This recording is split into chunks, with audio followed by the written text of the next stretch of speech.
यति बेला हामी गङ्गामाया दिदीको घरमा सेवाको लागि आएका छौँ।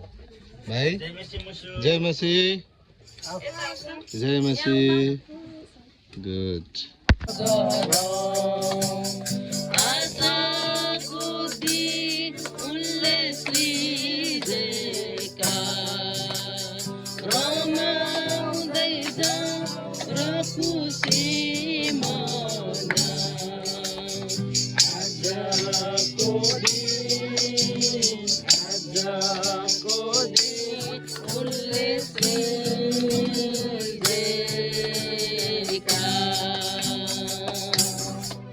हालेलुया, परमेश्वरलाई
भएको कारण चाहिँ यहाँ दिदीको घरमा चाहिँ परमेश्वरलाई स्तुति प्रशंसा दिनको लागि साथै हामी दिदीसँग एकअर्कामा होइन हामी परिवार जस्तै हो र हामी भेटघाट गर्छौँ र दिदीको कुराहरू पनि बुझ्छौँ र दिदीले हाम्रो कुरा पनि बुझ्नुहुन्छ। आमेन।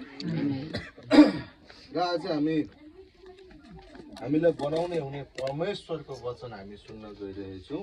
यो बाइबल यस्तो पुस्तक हो जसले चाहिँ हामीलाई बताउँछ कि हामी कसरी निर्माण भयौँ है, हामी कसरी बन्यौँ। यो कुनै चानचुने सानो किताब होइन, यसलाई हामीले चिनेका छौँ तर नचिन्दाखेरि कतिचोटि यसलाई हामी सानो कुरो सोच्छौँ बाइबल भनेर है।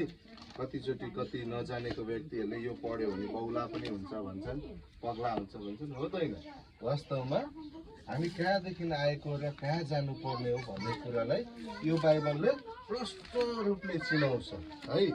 अनि हामी चाहिँ के हो, परमेश्वरदेखि टाढा भएको थियौँ है। हामी पाप गऱ्यौँ र पाप गरेको कारण हामी टाढा भएको कारण हामीलाई लाग्छ हामी कहाँ जाने, मरेपछि कहाँ जाने तरुण खोलेर है।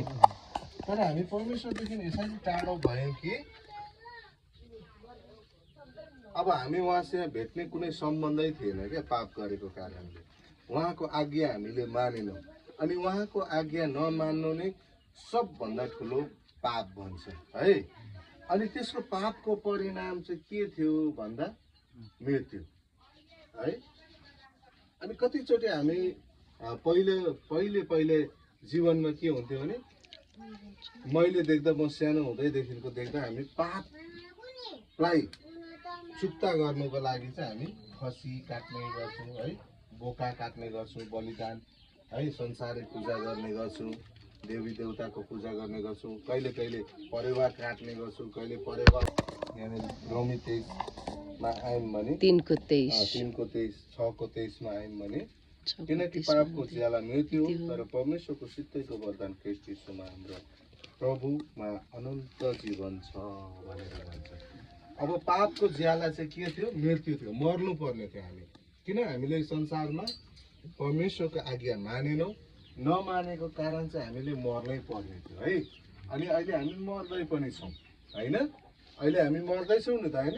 कोही जवान भइराख्नु सक्दैन, एक दिन बुढै हुनुपर्छ, बुढो भएपछि मर्नै पर्छ, कोही पनि बाँच्दैन है। अब हामीले साधारण भाषामा भन्नु पर्यो भने अजम्बरी जीवन भन्छ। मत्ती 18:19ले 18:19 भन्छ जहाँ 1 2 3 मेरो नाउँमा भेला हुन्छ तिनीहरूको माझमा चाहिँ म हुन्छु भनेर येशूको वचनले भनेको छ। हालेलुया, हालेलुया। यति बेला हामी गङ्गामाया दिदीको घरमा सेवाको लागि गौरीले सेवाको लागि आएका छौँ। भाइ जय मसी, जय मसी। गुड।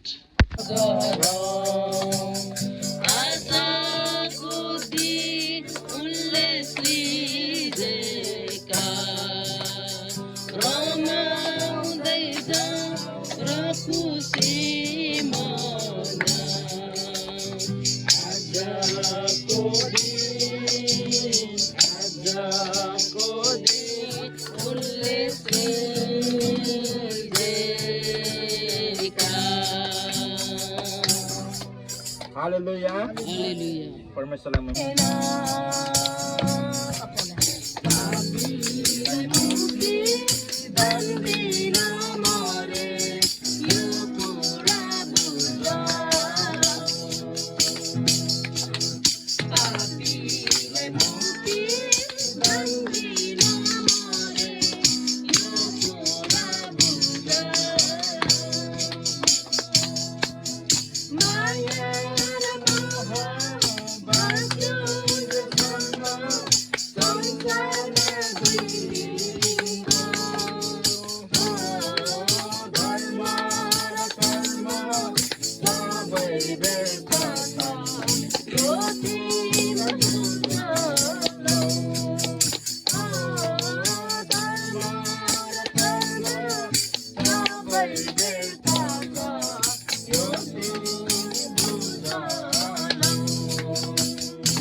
भएको कारण चाहिँ यहाँ दिदीको घरमा चाहिँ परमेश्वरलाई स्तुति प्रशंसा दिनको लागि साथै हामी दिदीसँग एकअर्कामा होइन हामी परिवार जस्तै हो र हामी भेटघाट गर्छौँ र दिदीको कुराहरू पनि बुझ्छौँ र दिदीले हाम्रो कुरा पनि बुझ्नुहुन्छ। आमेन। र आज हामीलाई बनाउने हुने परमेश्वरको वचन हामी सुन्न गइरहेछौँ। यो बाइबल यस्तो पुस्तक हो जसले चाहिँ हामीलाई बताउँछ कि हामी कसरी निर्माण भयौँ है, हामी कसरी बन्यौँ। यो कुनै चान्चुने सानो किताब होइन, यसलाई हामीले चिनेका छौँ तर नचिन्दाखेरि कतिचोटि यसलाई हामी सानो कुरो सोच्छौँ बाइबल भनेर है।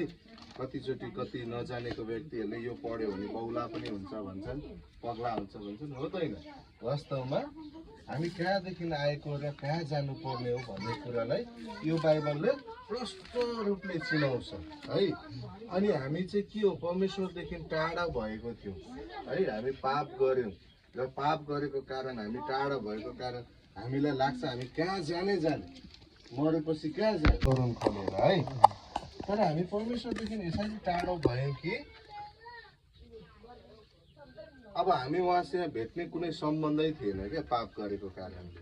उहाँको आज्ञा हामीले मानेनौँ अनि उहाँको आज्ञा नमान्नु नै सबभन्दा ठुलो पाप भन्छ है। अनि त्यसको पापको परिणाम चाहिँ के थियो भन्दा मृत्यु है।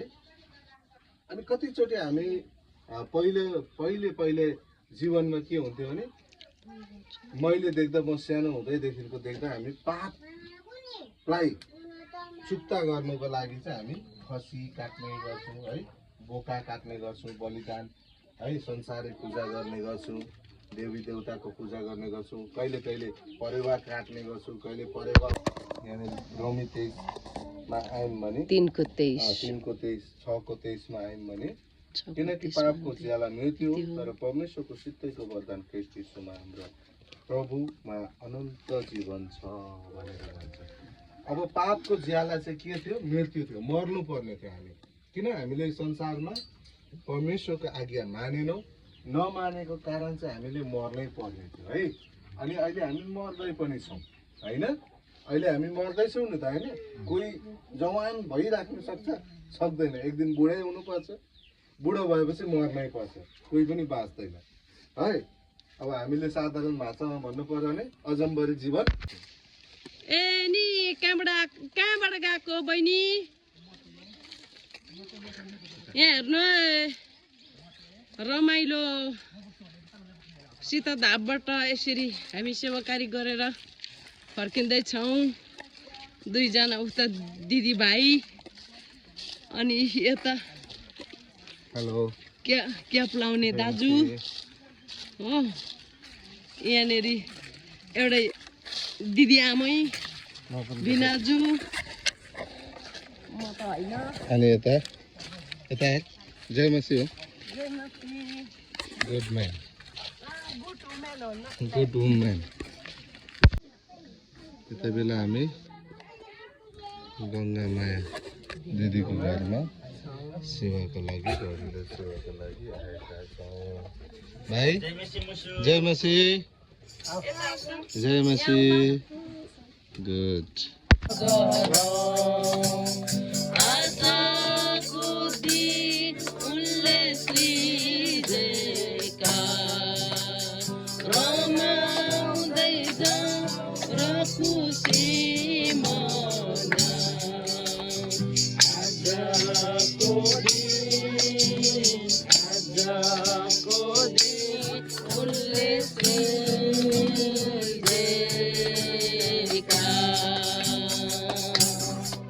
Haleluya. Haleluya. Permisalah.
भएको कारण चाहिँ यहाँ दिदीको घरमा चाहिँ परमेश्वरलाई स्तुति प्रशंसा दिनको लागि साथै हामी दिदीसँग एकअर्कामा होइन हामी परिवार जस्तै हो र हामी भेटघाट गर्छौँ र दिदीको कुराहरू पनि बुझ्छौँ र दिदीले हाम्रो कुरा पनि बुझ्नुहुन्छ आमेन र आज हामीलाई बनाउने हुने परमेश्वरको वचन हामी सुन्न गइरहेछौँ यो बाइबल यस्तो पुस्तक हो जसले चाहिँ हामीलाई बताउँछ कि हामी कसरी निर्माण भयौँ है हामी कसरी बन्यौँ यो कुनै चान्चुने सानो किताब होइन यसलाई हामीले चिनेका छौँ तर नचिन्दाखेरि कतिचोटि यसलाई हामी सानो कुरो सोच्छौँ बाइबल भनेर है कतिचोटि कति नजानेको व्यक्तिहरूले यो पढ्यो भने बौला पनि हुन्छ भन्छन् पगला हुन्छ भन्छन् हुँदैन वास्तवमा हामी कहाँदेखि आएको र कहाँ जानुपर्ने हो भन्ने कुरालाई यो बाइबलले प्रष्ट रूपले चिनाउँछ है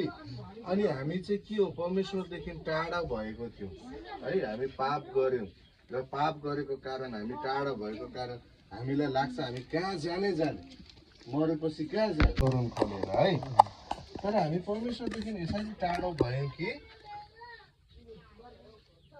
अब हामी उहाँसँग भेट्ने कुनै सम्बन्धै थिएन क्या पाप गरेको कारणले उहाँको आज्ञा हामीले मानेनौँ अनि उहाँको आज्ञा नमान्नु नै सबभन्दा ठुलो पाप भन्छ है अनि त्यसको पापको परिणाम चाहिँ के थियो भन्दा मृत्यु है अनि कतिचोटि हामी पहिले जीवनमा के हुन्थ्यो भने मैले देख्दा म सानो हुँदैदेखिको देख्दा हामी पापलाई चुक्ता गर्नुको लागि चाहिँ हामी खसी काट्ने गर्छौँ है बोका काट्ने गर्छौँ बलिदान है संसारिक पूजा गर्ने गर्छौँ देवी देवताको पूजा गर्ने गर्छौँ कहिले परेवा काट्ने गर्छौँ कहिले परेवा यहाँनिर रोमी 23 आयौँ भने 3 को 23 6 को 23 आयौँ भने किनकि पापको ज्याला मृत्यु तर परमेश्वरको सित्तैको वरदान ख्रीष्ट यीशुमा हाम्रो प्रभुमा अनन्त जीवन छ भनेर भन्छ अब पापको ज्याला चाहिँ के थियो मृत्यु थियो मर्नु पर्ने थियो हामी